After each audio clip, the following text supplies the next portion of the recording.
اللهم أمنا مما نخاف وأعطنا ما نرجو، وارزقنا يا كريم باسمك الأعظم يا واحد يا أحد يا فرد يا صمد، نسألك بأننا نشهد أنك أنت الله لا إله إلا أنت الأحد الصمد الذي لم يلد ولم يولد ولم يكن له كفوا أحد. اللهم ارزقنا حبك وحب من يحبك وحب كل عمل يقربنا إلى حبك.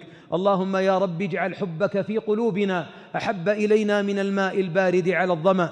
اللهم اجمعنا بنبينا عليه الصلاة والسلام على منابر الجنة وأرائكها يا رب العالمين. اللهم هيئ لنا من أمرنا رشدا، واغفر لنا ما يعلمون وما لا يعلمون، واختم لنا بالسعادة يا رب العالمين، واجعل خير الأعمال أواخرها وخير الأيام خواتمها وخير الأيام يوم أن نلقاك.